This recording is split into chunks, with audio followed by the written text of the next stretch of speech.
What's up, party people? It's your girl. Welcome to China and welcome to my channel. And hello, my friends.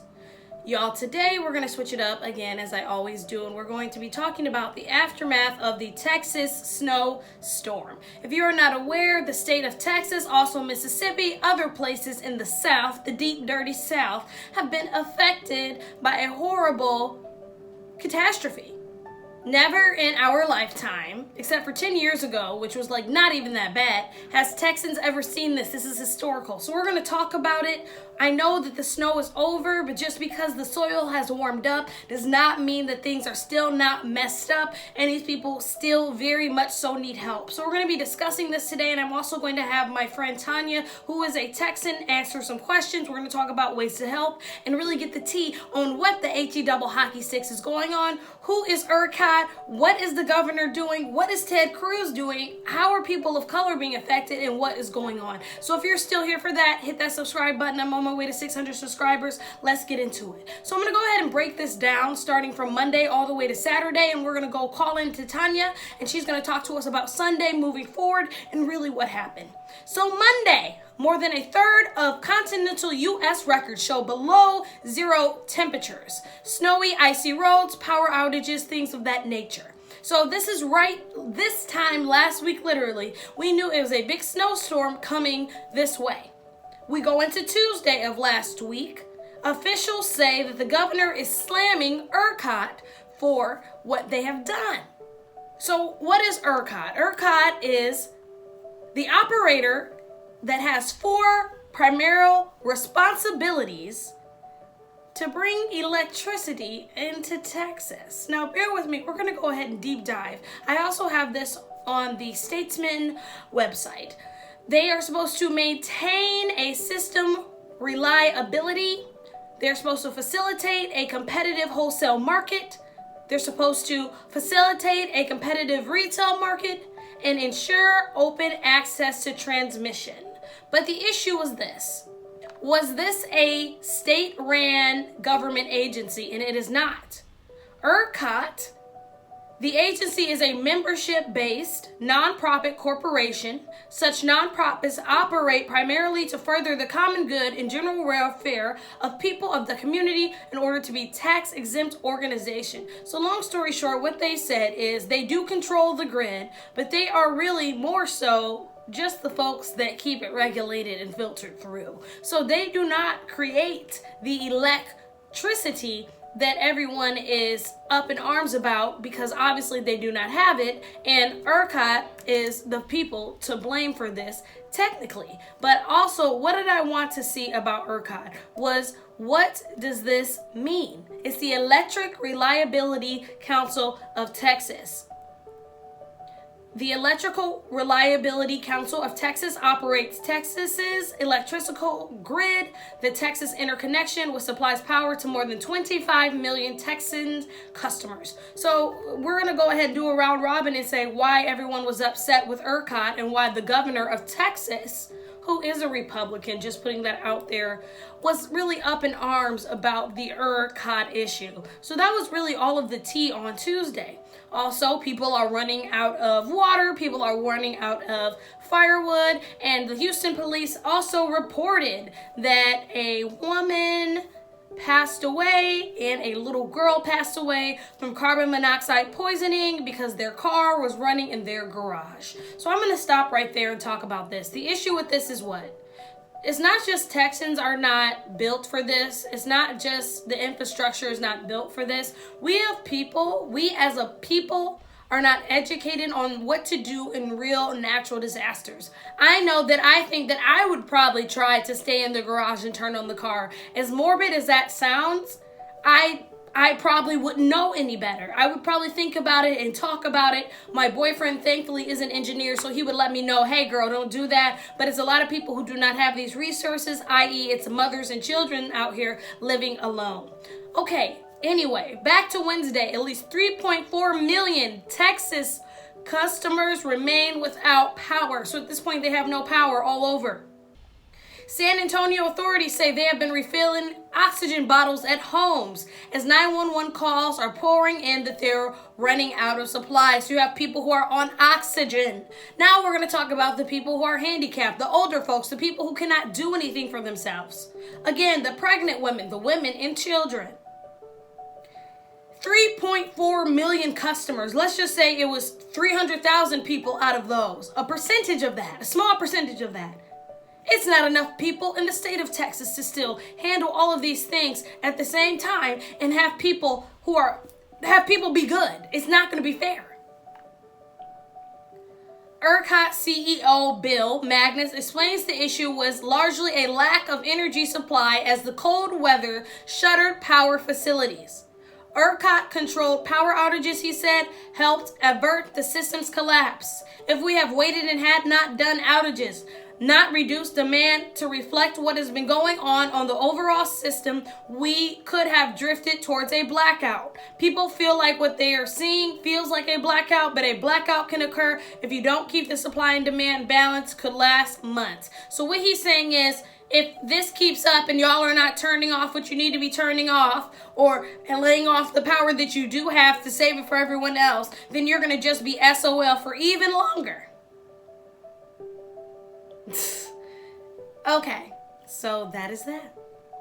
Thursday, almost 290,000 customers across Texas are left without power. A strong improvement, obviously, it was just 3.4 million, but some of 13.5 million people throughout Texas have experienced now water disruptions, with nearly 800 water systems reporting issues like frozen, broken pipes, and things of that nature. So, okay, the power's back on. Yay.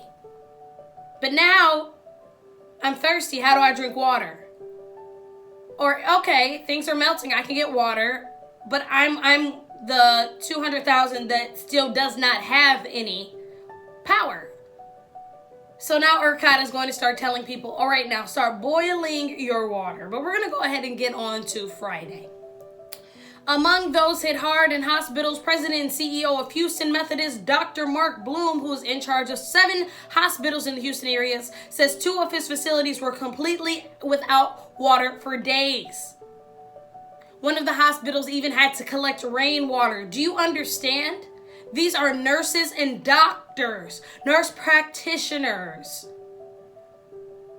ambulance workers. Everyone is chipping in these hospitals to make these things happen because people are so desperate to even flush the toilet. Nearly half of the state's population continues to face disruptions in water service due to burst of pipes, and many remain under water boiling advisories. About 190,000 homes and businesses are still without power. In Austin alone, the state's capital, water supply lost 325 million gallons of water due to burst pipes. Let's go to Saturday. Now it's yesterday. We made it through the week, right? You feel better? I don't. Saturday, about 85,000 households across Texas remain left in the dark. I am not a mathematician, but that was a lot less than the first day. That's about 40,000 people. Then we're going to have our wonderful President Joe Biden approves a major disaster declaration, which means he's going to be opening up more money and funds, obviously, to help these people at this catastrophe. Again, it is still more water disruptions. Let me tell you this. My background is in politics. I work for Bernie Sanders, and I also work for Joe Biden. For those who do not know, you can look on my profile and check those videos out. Also, what I do know is I am from Michigan as well, and I am very, very versed, and I understand the Flint water crisis of not being able to drink water and what it does for people of color, what it does for people who are less fortunate, what it does to the poor, what it does for women and children who do not have a man in the household, elderly people who do not have any family members, and people who are in nursing homes. These are people who are at risk. Hell, not even the population who's up and running and normal and thankfully healthy, thank you Jesus, like myself. We didn't even talk about the healthy living people. Those people are going to get sick too. About 85,000 households. That's crazy. By Saturday morning, more than 15 million people have been impacted by water disruption. So keep in mind, these people's houses were ruined. People had to come back. People didn't have nothing for 5 days straight. And then on top of that, now we can't drink water when we were already thirsty and everyone was already out of water to begin with. And that's where we are now. So the weather is going to be heating up. It's about to be in the 60s and 70s. So folks are starting to get their bearings together a little bit. But the reason why I wanted to make this video is because these things are not over and these people still desperately need help. Can you imagine your house being flooded and you did not plan this? It's a lot of things that we can still not control no matter how much money you have. Can you imagine your things being taken from you? We're in the middle of C right now, 19. People don't have money saved. People are living off of unemployment. Hell, people haven't even got their unemployment. It's not like we're just living in 2 years ago of normal times of people thriving. So this is why we need to help. So right now, y'all, I'm about to go ahead and chime in and give Tanya D a call, which is a dear friend of mine. Her and I also have done an episode on my channel as well about Bridgerton, but we're going to talk about something deeper. She is a Houston native. She has been for over 20 years. So I want to talk to you about her, the way that we can help, and I'm going to ask her some deep and in-depth questions. So if you are still here, I really hope that you will stick around for this. So let's get into it. We're going to go ahead and give Tanya a call. All right, y'all. So as I said, I got my girl Tanya D here. Tanya, say hello and introduce yourself. Hey guys, hi China. My name is Tanya Javazza and I'm from Friendswood, Texas. I'm calling from My Voice, My Power, and I'm excited to be talking to you guys about what's going on in Texas today. Wonderful. So you said you're from My Voice, My Power. Tell us a little bit about that and what you all have been doing so far. My Voice, My Power is a youth-based organization that they do a lot of community outreach and things like that to be able to help uplift different communities throughout Texas, but also the country as well. What's great is we have members throughout the entire country who come together to help efforts in the community, to just help, with what's going on in different aspects of their town. Okay, so that sounds like a plan, and I'm going to have Tanya go ahead and leave that down in the description box for you guys to check that out, but in the end, we're going to go ahead and get into ways for you guys to help. But all right, Tanya, what we are dying to know is, do you have a current update for us? I know the power is back on. I know yours was off, but what do you got for us? We'll take any information. Okay, yeah, so my power is back on. My water is on. The water, we still have to boil it. It smells disgusting. It looks disgusting. But unfortunately, a lot of people in Texas do not have power. They don't have water. And basically what we're dealing with is a lot of people who have lost their homes due to fires, or they have very bad damage in their houses due to pipes bursting, and that's causing lack of water now. So what we're seeing is just a lack of resource and supplies throughout the entire state, really specifically around, Austin, San Antonio, Dallas area, more than Houston, where I'm at. But we're just seeing some crazy things happen here, and it's just not normal natural disaster situation that we're used to dealing with. Obviously, yes, it's usually hurricanes, which doesn't make that any better. They're still just as no, horrible. Definitely not. Yeah, it's actually interesting to see. I know I was posting a lot of pictures of the snow and stuff because I was really excited, but it was interesting to see my backyard, the same backyard that had, so much flooding throughout the years, because we have a creek in our backyard and it comes up a lot when it floods here, and that same backyard was covered in snow. It was just a trip, really, because Yeah. It's like, wow, what's going on with our climate? So, talking about the crazy things on the topic of that, because we obviously want to hear, do you have anything to share with us that you wouldn't mind of an experience of your friends or family? We know we've been seeing TikToks and things like that, but it's hard to really grasp, what's going on not being there. So is there anything that you would want to share for awareness about those things? Yeah, so the areas around here, they're just basically, a lot of people weren't prepared for what was happening. Our infrastructure in the state wasn't prepared for anything. The houses aren't prepared, and so we're just kind of faced with, what are we doing now? A lot of people are dealing with their houses being damaged. I know one of my good friends, her entire house ceiling is caved in because the pipe burst in her son's room. And then, there's people who have lost their lives because they were in house fires, and many house fires throughout the state that we're starting to hear of, that they were unable to diminish the fire because there was lack of water. That's so wild. And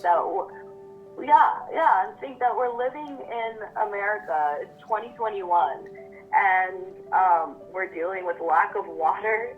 It's pretty crazy. It is absolutely crazy. It felt like the first thing is, okay, we got the snow, it's getting warmer, but now the water. The water was always the issue, but especially now you're in the house, you want your water, people still can't boil their water. This is always creating this constant issue. So I'm going to go ahead and bring us over to the political side. And just for a precursor, you guys, I'm not going to speak for Tanya, I do identify with the Democratic Party. I already let you guys know. So we're going to be talking about things of that facet. You can keep it pushing if that is not your thing, but all people and all ideas are welcome. But the thing I did want to talk about is how the government and, we heard about ERCOT, and I explained that to folks. So I want to touch on the ERCOT situation, the governor, who is a Republican governor, shall I say, and as well as our main man, Ted Cruz. So it's a few things that I just thrown at you, but I think they kind of all run together. So I just love to hear your opinion about that as a Texan and what y'all are seeing and your feelings about, frustration, or how does that, what's up? If I'm going to be frank here, it's complete bullshit, honestly, that we have to take the headlines and make it about Ted Cruz whenever we need to be talking about what's going on in the state with its people. Unfortunately, though, with what is going on, we have to think about what sells best as a story. And what happened the other day is mind-blowing, that we saw our senator, who didn't support, he doesn't support the Hispanic people very much anyway. And for him to be a Cruz as well, shall I say, his own people, give or take, just saying. Okay. Yeah, and he hops himself over to Cancun to go, drop his daughter off, because his wife apparently can't do that. Drop his daughter off and then shoot some extra text over like we got some room. Hey, if I was Ted Cruz, I would have flew private, just saying. Okay. Right? And then also COVID, that's not an option here, Yeah. Because it's Texas and people still want to deny science and climate change. And basically it's just, we're seeing a lack of leadership here. Our leaders have left us. They've just left us. They're not supporting the people. They're not doing their job. Tanya, not to interrupt you, real quick. When you say leaders are not supporting you or you're not feeling supported, what leaders are you speaking of specifically? I'm speaking of the governor of Texas, Greg Abbott, and our senators, John Cornyn, Ted Cruz. They've lacked leadership skills to just support the people. They're not giving back, and they're not giving back. I don't want to say giving back, because whenever people who don't support the Democratic cause hear Democrats say they want to give back, they think of it as a socialistic thing. So I don't want to say give back. So just helping people in need. Show up for their people. Yep. The least they can do is show up. That's it. You know, people are telling me, they're like, oh well, what could Ted Cruz have done from Cancun? How do you know that he wasn't sitting on the beach and like working? And it's like, okay, was he at least the very least he could do is tweet his constituents resources for what's going on, or just stand in solidarity. People really wanted solidarity in that time as a Texan, as a Texas citizen. So that in itself is extremely frustrating. So we won't give Ted any more time, but I did want to talk about Beto O'Rourke. Yeah, don't get me started on that. I won't. Beto O'Rourke. So, Tanya, I just seen some articles coming out about the millions of dollars that he has raised and how much, and just tell me about, you know, what's been going on with him and what he's been doing for the people. I mean, from day one, Beto has just been giving back to the people of Texas, and he just wants to be able to support us and to help those in need, to uplift them, and just make sure that they have the resources that they need. And the past few days, he's raised a little over $1 million. Wow. In donations from people who've just been helping out. And what's amazing is he's brought like this amazing group of volunteers from all over the country. They're Powered by People. That's the organization is called Powered by People. And these are the most hardworking volunteers I have ever seen, China. Wow. They are so selfless, and they'll do just whatever to just not just help Beto, but it's help the people of Texas, because they see what lack of leadership that we do have, and these people just want to help out. That's it. There's no like ulterior motive here. It's just we want to give back. And I think that it's just so beautiful to see, especially in these times when people are so divided and there's not much solidarity. Yeah. To see so many people come together to help one state. It's really beautiful. That is so, so beautiful. So speaking of volunteer opportunities and things of that nature, if those of us, okay, so let's first, this is going to be 2 parts, you guys, so hold on to this. I am curious about how do we, obviously Texas is a huge state, but it's those of us who would like to help, who don't know how to help or the best ways to help. So can you go ahead and explain, and I'll put whatever you say in the description box and correlate with you, but let us know the ways that you can help virtually through volunteering and also monetarily for those who don't necessarily are callers or on their feet, but people who can help and just give donations as well, because we need those too. So go ahead and let us know. Sure, of course. One of the first resources I would say to check out is poweredbypeople.org. It's poweredxpeople.org. You're going to be able to find volunteer opportunities as well as donations and things of that nature. So I would check there out first. And another organization that I was working with yesterday is an animal shelter. It's called Rescue Pets Movement in Houston. They could just use any help that they can get, really. I went there yesterday, and we were able to donate about $800 worth of supplies to them. But, you know, their pipe is messed up, so they don't have water to get to these animals.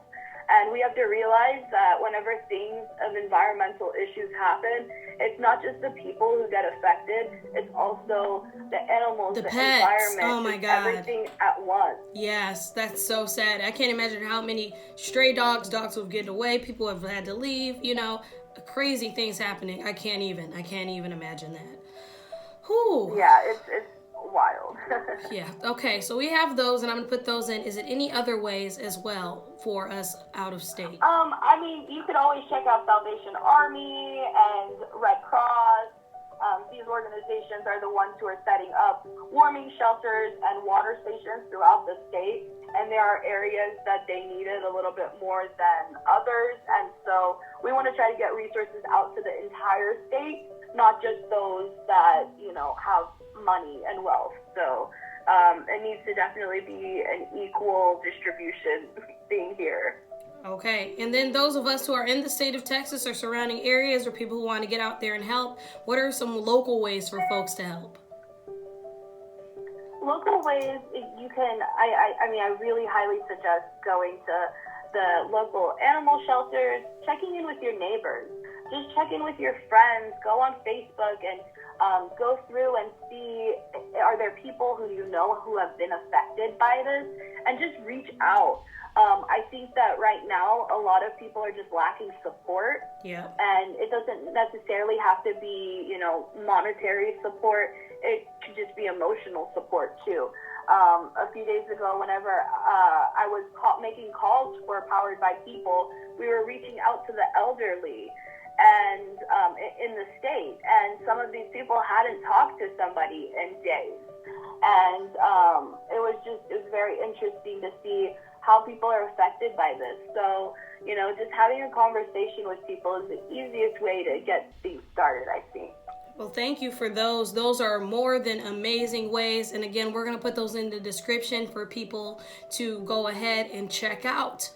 All right, Tanya, we are about to come to a close. Is there any final thoughts or anything you would like to share with us? One thing I would like you to share for me is a way for us to get in touch with you as a resource since you are in Texas. And if you don't mind, you know, share your handles in the best way to get more of you, since you are a huge part of making this thing happen and making it better for people. And I wanted to say thank you again, but go ahead and share that for us. Thank you so much, China. Thank you for having me. I really do appreciate that.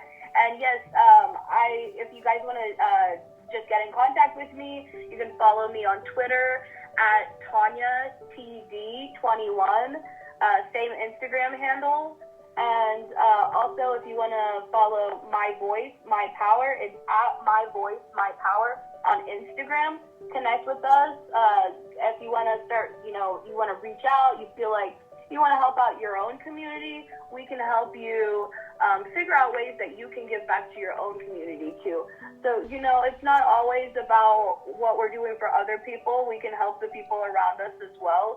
So that's what is something that's really great too. I love that. And that's a movement that seems amazing to just have as resources for everyone, because everybody needs some help. And nowadays, hey, we don't know what's going to go next, and we got to get things back going. But all right, y'all, we're going to... Yeah, and it's so much fun. And we're going to start having we're going to have book clubs and movie nights and things like that too. And so it's really a great way to bring people together, to help each other out, but also have fun and make friends in the process too.